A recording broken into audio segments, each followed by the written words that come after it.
Hello dear learners, I am Dr. Madhuri Huda from Department of Education, Maharshi Dayanand University, Rohtak. Today we are going to discuss another type of disability, which is orthopedic impairment. There are many children who suffer from difficulty in performing their daily activities due to some deficiencies, defects and impairments in their physical organs and body systems, and they need special care and educational concerns from their parents, family, school and society. The learning outcomes of the present session are: you will be able to understand the concept and meaning of orthopedic impairment. You will be able to understand the various causes of orthopedic impairment. You will be able to understand the characteristics of orthopedic impaired children. And you will be acquainted with the educational programs for the orthopedic impaired children. See, orthopedic impairment is related to the disorders in skeletal system like bones, joints and associated muscles. Many physical disabilities are the result of orthopedic impairment, and the legal definition of the term orthopedic handicap is a severe orthopedic impairment that adversely affects a child's educational performance. The impairment may be of such a degree that the child is not able to participate in many activities and he is termed orthopedically handicapped. Now let us see the meaning. What orthopedic impairment is and what are orthopedically impaired children. Orthopedic impaired children are those who have deficiencies or disturbances of the muscular system or the skeletal system, which is concerned with bones and joints, or the nervous system concerned with central nervous system or functioning of the spinal nerves. The factors responsible for these deficiencies and disturbances in these three systems, muscular, skeletal or nervous, may be of varying origin, and these may be the congenital, environmental, diseases or accidents. Orthopedic impairment makes a child disabled in terms of his inability to perform various tasks based on the movement. Now let us discuss what are the causes. Orthopedic impairment is related with disturbances of the muscular, skeletal and nervous system. So the causes of impairment are also complex, varied in nature and diverse in range. Orthopedic impairment is the result of both genetic and environmental factors. So the causes are classified in three categories: prenatal, perinatal and postnatal. Prenatal. These causes are discussed here, which occur before the birth of the child. As far as genetics or heredity causes are concerned, it can be clearly stated that the heredity is not a direct contributing factor for transmitting orthopedic impairment to the offsprings. But some diseases like muscular dystrophy is very well known for orthopedic impairment and it has genetic cause. The impairment results in unfavorable influence in the mother's womb on the developing fetus. Then perinatal causes. Perinatal causes includes prolonged labor, premature birth, cesarean delivery, lack of oxygen at the time of birth and use of unhygienic equipment and seizures at the time of birth. These factors may result in orthopedic impairment. These factors like prolonged labor, accidents and injuries may cause damage to the brain, leading to the neurological disorders also. Then postnatal causes. Postnatal causes are the diseases or the environmental deprivations which result in orthopedic impairment in the child after the birth. These causes may be malnutrition. In the early years of the life of a child, nutrition plays a very important role in physical development of the child. Then lack of oxygen. In the newly born child or at the infantile stage, the infant may have decreased availability of oxygen in the body tissues, which is called anoxia. Then socio-economic conditions. For adequate muscular, skeletal and neurological development of a child, proper nutrition, medical care and housing is required, which is not provided by parents of low socio-economic status. Then child abuse. Children of very young age are beaten, burned, sexually molested and severely punished or starved for long time by other members of the society or even by their own parents. Then infections and diseases.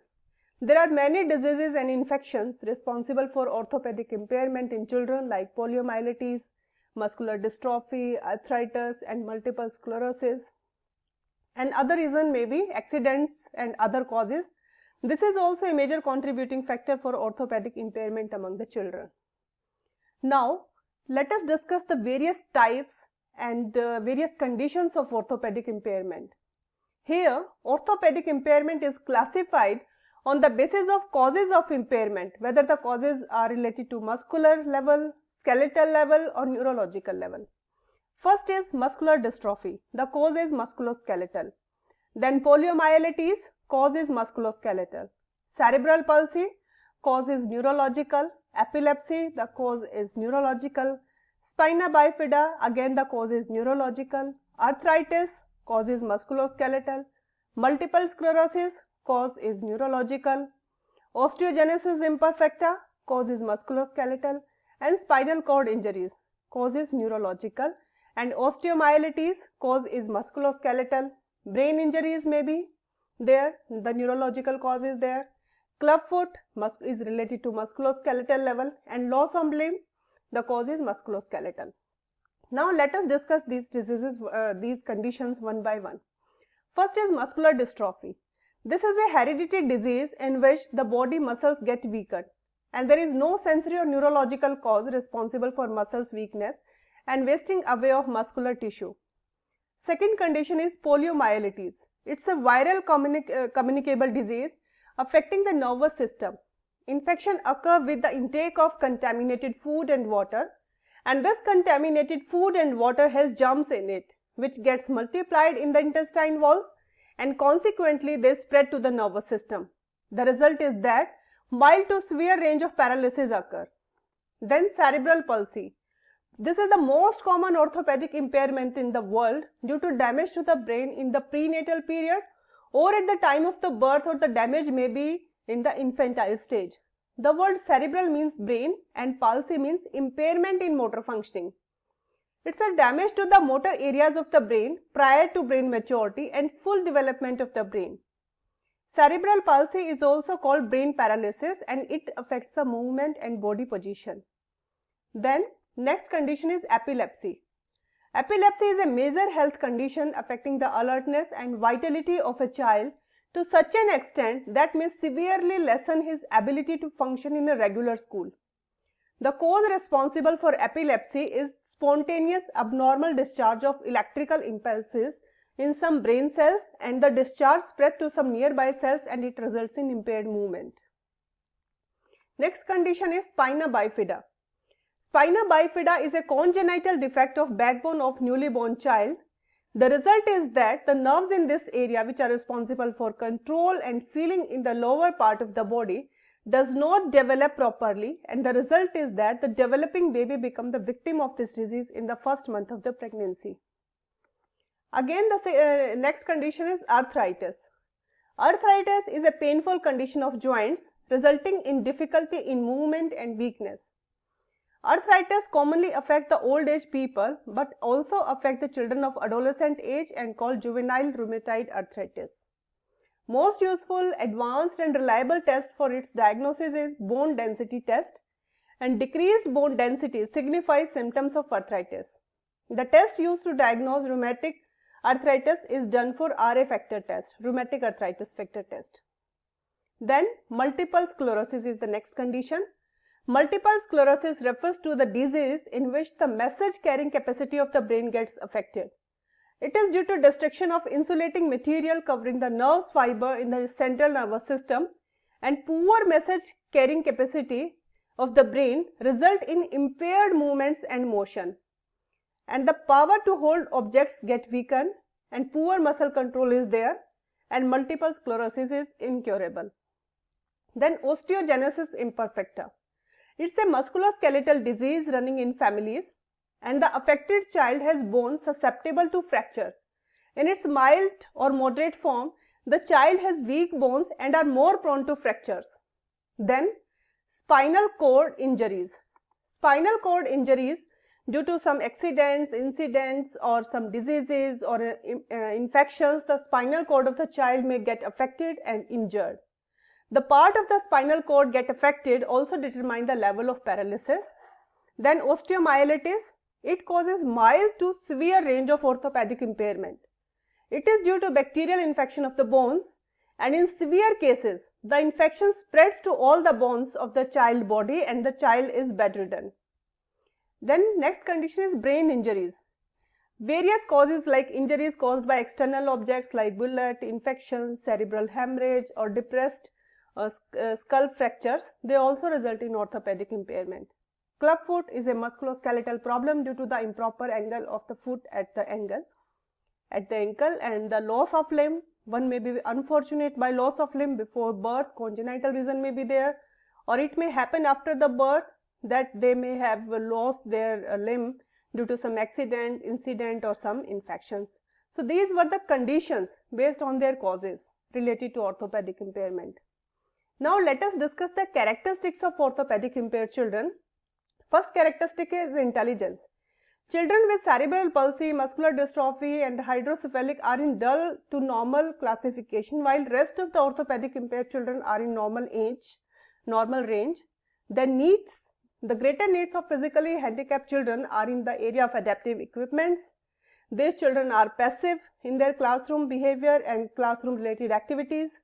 These children are less persistent in their assignments and activities. They engage themselves in less exploration and display less motivation in classroom activities. They are poor at interaction with other pupils.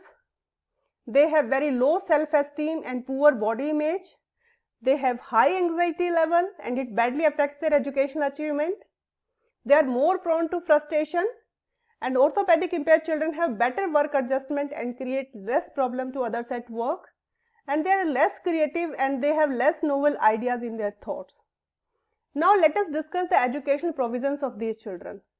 The educational provisions of these children have been classified into according to three aspects. First is general guidelines for planning their education, interdisciplinary services, and adaptation and environmental modification for successful integration. First of all, we will discuss general guidelines for planning education.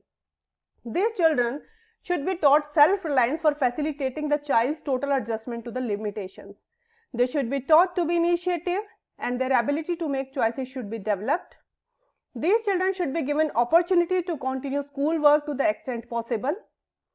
And these children should be should have positive attitude from their parents, family and society. Next is interdisciplinary services. Education, training and adjustment of orthopedically handicapped children need coordinated efforts of medical professionals, physiotherapists, parents, teachers and other members of the society. Physical independence should be there, self-awareness and making them self-reliant. Social interaction and social behavior should be developed, and they should collaboratively work towards their academic growth, and they should be given career education. Now the next aspect is adaptation and environmental modification for successful integration.